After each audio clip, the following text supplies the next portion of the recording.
बच्चों, आज हम पढ़ेंगे आवृतबीजी पौधों में पुंकेसर की संरचना और परागकोश का विकास, इसके बारे में कि और बेसिक स्ट्रक्चर पढ़ेंगे फ्लावर का, और पुंकेसर की संरचना कैसी होती है और परागकोश का विकास कैसे होता है। तो लेट्स स्टार्ट। सबसे पहले पुष्प जो है उसके बारे में देखते हैं। पुष्प क्या है? एक रूपांतरित प्ररोह है, ठीक है। और रूपांतरित प्ररोह है, आवृतबीजी पादपों का जनन अंग है और बीजाणु पर्णधारी प्ररोह भी है, क्योंकि इस पे लघु बीजाणु पर्ण भी लगती है और गुरु बीजाणु पर्ण भी लगती है, ठीक है। तो सबसे पहले देखते हैं फ्लावर। फ्लावर जो है इसके ऊपर 4 चक्र मिलते हैं, ये हमने देखा है, ठीक है। कौन कौन से? सबसे पहले ये देखिए, सबसे पहले है बाह्य दलपुंज, फिर दलपुंज, पुमंग और जायांग। पुष्प प्ररोह क्यों है? क्योंकि पुष्प पर पर्व पाए जाते हैं और पर्व संधियां पाई जाती है। पर्व होते हैं और पर्व संधि भी पाई जाती है, ठीक है। तो ये है पुष्प, ये इसका पुष्पासन वाला भाग है जिसे बोलते हैं रिसेप्टिकल, और ये इसके सेपल यानी कि बाह्य दलपुंज, और ये है दलपुंज, ये है पुमंग और ये है जायांग, यानी कि ये है बाह्य दलपुंज, ठीक है। ये पार्ट है कलरफुल जो है, ये है दलपुंज, ये पार्ट है पुमंग और ये है जायांग, ठीक है। यानी कि सेपल, पेटल, एंड्रोशियम और ये गाइनोशियम, ठीक है। अब पढ़ेंगे पुंकेसर या लघु बीजाणुधानी की संरचना। जो स्टेमन है उसकी संरचना क्या होती है? पुंकेसर को लघु बीजाणु पर्ण भी कहते हैं, ठीक है। पुंकेसर को कहते हैं लघु बीजाणु पर्ण, और इसके होते 3 भाग: पुतंतु, योजी और परागकोश। ये पुंकेसर देखेंगे, ये इसका पुतंतु वाला भाग है, यानी कि ये इसका फिलामेंट है, और ये है परागकोश, ठीक है, और ये है कनेक्टिव। तो ये है पुतंतु, ये योजी और ये परागकोश। पुतंतु पुंकेसर का वृंतनुमा भाग है, योजी है वो एक बंध्य उत्तक है, स्टेराइल टिश्यू, और परागकोश पोलन सैक जो है वो पुतंतु के शीर्ष पर स्थित होता है, ये शीर्ष पर स्थित है, और प्रत्येक परागकोश में 2 पाली होती है। ये परागकोश जो है, प्रत्येक पाली में 2 प्रकोष्ठ होते हैं। ये परागकोश, ठीक है, ये 2 पालियां, एक पाली में क्या है? 2 प्रकोष्ठ है, ठीक है। तो टोटल कितने प्रकोष्ठ हो गए? ये टोटल हो गए 4 प्रकोष्ठ, ठीक है। कितने? 4 प्रकोष्ठ, 4 प्रकोष्ठ हो गए। इनको बोलते परागपुट, और लघु बीजाणुधानी भी कहलाती है। पुतंतु के शीर्ष पे परागकोश, परागकोश में 2 पाली, प्रत्येक पाली में 2 प्रकोष्ठ, तो टोटल हो गए 4 प्रकोष्ठ। इन्हें बोलते परागपुट, और लघु बीजाणुधानी भी कहलाती है। बीजाणुधानी में बीजाणु यानी कि परागकणों का निर्माण होता है। इन्हीं प्रकोष्ठ में परागकणों का निर्माण होता है। मालवेसी फैमिली एक ऐसी फैमिली है जिसमें एक ही पाली होती है, और इस एक पाली में होते हैं 2 परागकोश। अब हम पढ़ेंगे परागकोश का विकास किस तरह से होता है।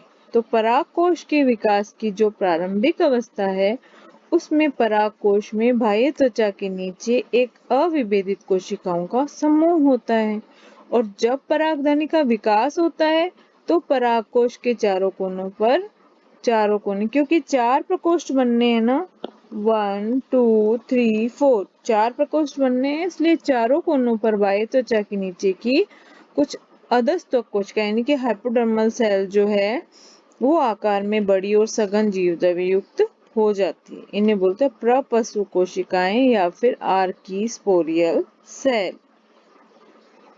ये अधस त्वचा है, मतलब ये है बाह्य त्वचा। एपिडर्मिस जो है ये है बाह्य त्वचा। और इस बाह्य त्वचा के नीचे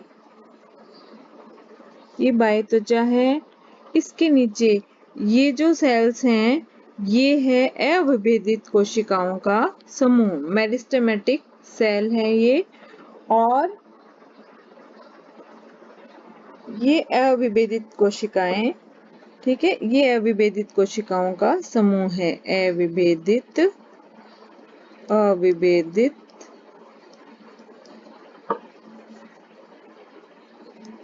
कोशिकाएं, ये अविभेदित कोशिकाओं का समूह है।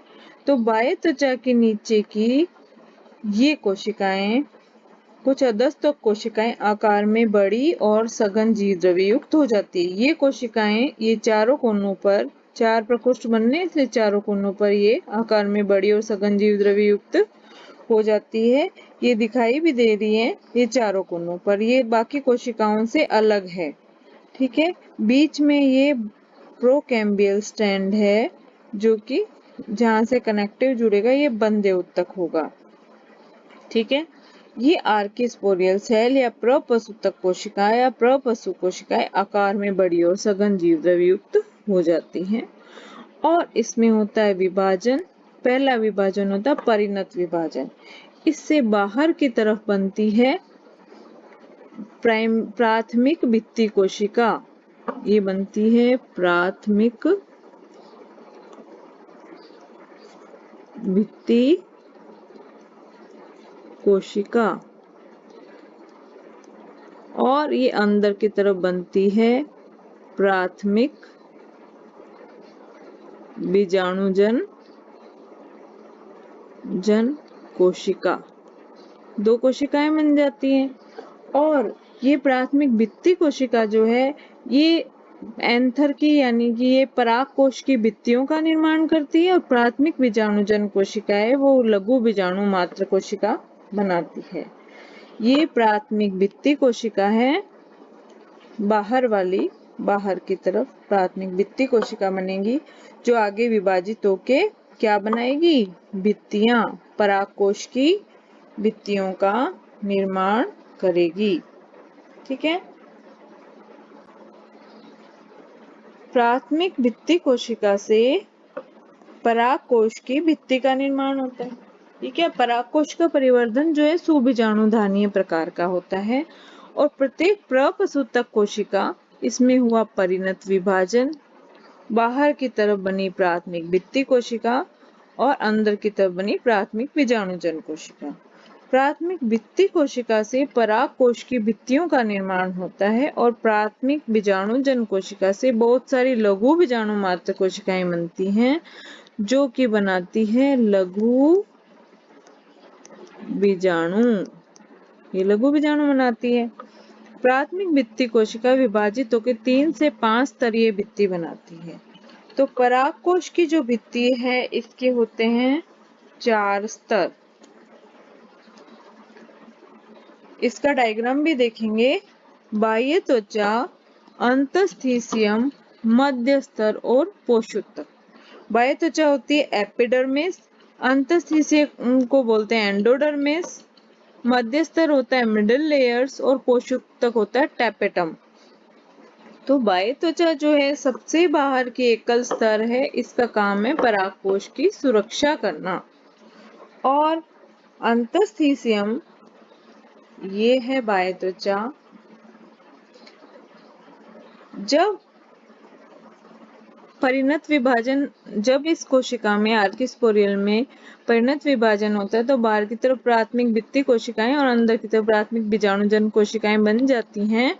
और उसके बाद परागकोश कुछ ऐसा दिखाई देता है, जिसमें ये क्या है, 4 पालियां, 4 प्रकोष्ठ होते हैं। पाली होती है 2 और प्रकोष्ठ होते हैं 4, ठीक है। और ये इस ये देखिए, ये भित्तियों का अलग अलग, ये यहाँ तक भित्तियों का निर्माण हो जाता है और बीच में बनती है लघु बीजाणु मात्र कोशिकाएं। लघु बीजाणु मात्र कोशिका, ठीक है। लघु बीजाणु मात्र कोशिका से लघु बीजाणुओं का निर्माण होता है। तो ये कुछ इस तरह का दिखाई देता है।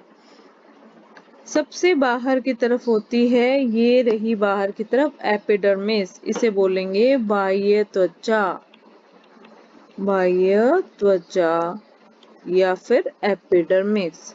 और उसके जस्ट नीचे होती है ये भी सिंगल लेयर है, यानी एकल परत। बाह्य त्वचा भी एकल परत होती है और ये एंडोथीसियम यानी इसको बोलते हैं अंतस्थीसियम, ये सेकंड लेयर होती है। इसके बाद 2-3 परत होती है मिडिल लेयर की, जिसको बोलते हैं मध्यस्तर। मध्यस्तर। और उसके बाद ये बड़ी बड़ी आकार में बड़ी कोशिकाएं हैं, ये टैपेटम होती हैं, इसको बोलते हैं पोषूतक। है समझ में? ये पोषूतक है। इस तरह से ये जो लेयर है ये प्रोटेक्ट भी करती है, ये इस तरह की लेयर उसमें परागकोश में पाई जाती है हर कोने पर।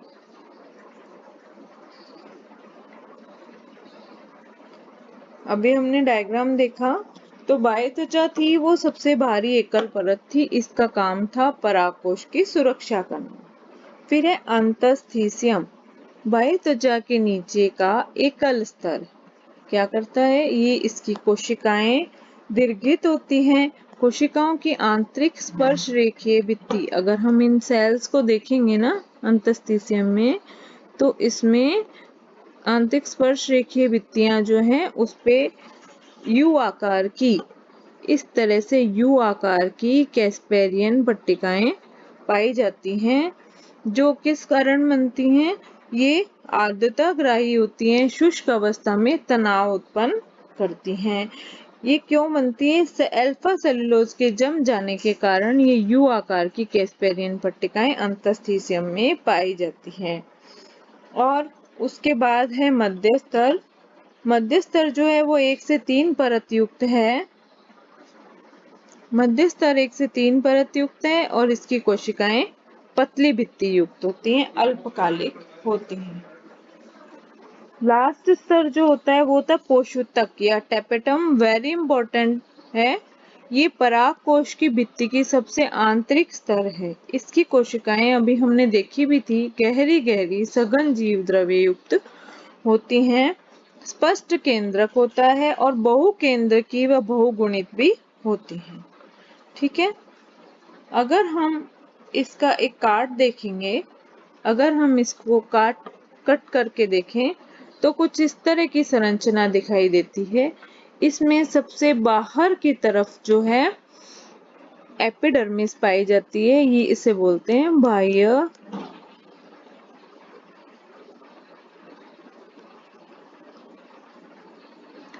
ये है बाह्य त्वचा एपिडर्मिस।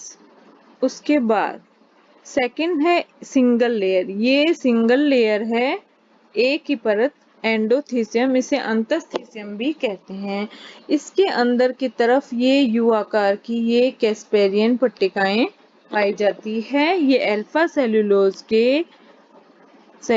के जम जाने से होती है, अल्फा सेलुलोज के जम जाने से बनती है। फिर 1 2 3 4 5, ये 4 या 5 स्तर की मध्य परत होती है। उसके बाद जो भी हमने पोषूतक पढ़ा, ये टैपेटम की कोशिकाएं हैं, आकार में बड़ी, सघन जीव द्रव्य स्पष्ट, सघन जीव द्रव्य युक्त सघन जीव द्रव्य है ये, स्पष्ट केंद्रक पाया जाता है इसमें, और केंद्रक सिंगल भी हो सकता है और बहुत सारे केंद्रक भी पाए जाते हैं। ये दिखाई दे रहे हैं, इसमें बहुत सारे केंद्रक हैं, किसी में सिंगल केंद्रक है, किसी में बहुत सारे केंद्रक हैं। ये टैपेटम है, ये पोषूतक है। इसका प्रमुख कार्य है, पोषूतक का या टैपेटम का प्रमुख कार्य है लघु बीजाणु मात्र कोशिकाओं को पोषण प्रदान करना। पोषण, फीडिंग करती है ये। तो इस तरह की संरचना दिखाई देती है। पोषक जो है टैपेटम, इसकी कोशिकाएं भी देखी, सघन जीव द्रव्य युक्त, स्पष्ट केंद्रक, बहुकेंद्रकीय और बहुगुणित भी होती है। टैपेटम दो प्रकार की होती है, अमीबीय टैपेटम और स्रावी या ग्रंथिल टैपेटम। अधिकांश द्विबीजपत्री पौधों में स्रावी प्रकार की टैपेटम मिलती है। और टैपेटम में दो स्ट्रक्चर्स पाए जाते, दो बॉडीज पाई जाती है, प्रोयूबिस बॉडी एंड यूबिस बॉडी, यानी कि प्रोयूबिस्काय और यूबिस्काय। प्रोयूबिस्काय है वो टैपेटम की कोशिकाओं में वसीय प्रकृति की गोलाकार संरचनाएं हैं। अगर टैपेटम को डिटेल में देखेंगे तो इसमें ये दोनों संरचनाएं पाई जाती है। जो प्रोयूबिस्काय है वो तो गोल होती है और वसीय प्रकृति की होती है। जब प्रोयूबिस्काय में स्पोरोपोलेनिन का जमा हो जाता है, प्रोयूबिस्काय में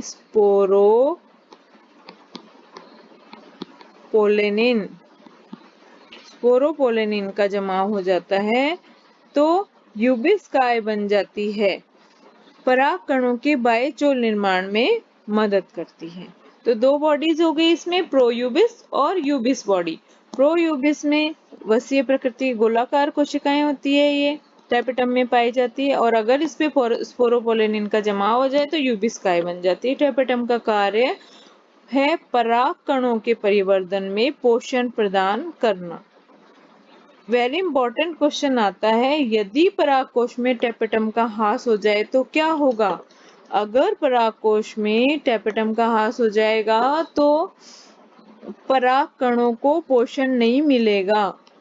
पराग कणों को पोषण नहीं मिलेगा, इससे परागकण बंदे हो जाएंगे, स्टेराइल हो जाएंगे। तो बच्चों आज हमने पढ़ा पुंकेसर की संरचना कैसी होती है, ये पुंकेसर की संरचना पढ़ी और परागकोश का परिवर्धन किस तरह से होता है, ये चारों परत के बारे में डिटेल में हम पढ़ चुके हैं। एपिडर्मिस, बाह्यत्वचा, एंडोथीसियम, अंतस्थिसियम, अल्फा सेलुलोज का जमाव, तो कैस्पेरियन पट्टिकाएं, मिडिल लेयर, मध्य परत 4 से 5 लेयर की होती हैं और ये पोषोत्तक कोशिकाएं हैं। टैपेटम जो माइक्रोस्पोर मदर सेल को और पराग कणों को पोषण प्रदान करती है। तो आज सिर्फ इतना ही। नेक्स्ट वीडियो में हम इसके आगे के बारे में पढ़ेंगे कि किस तरह से पराग कणों की संरचना होती है और वो कैसे उनका डेवलपमेंट होता है। ओके।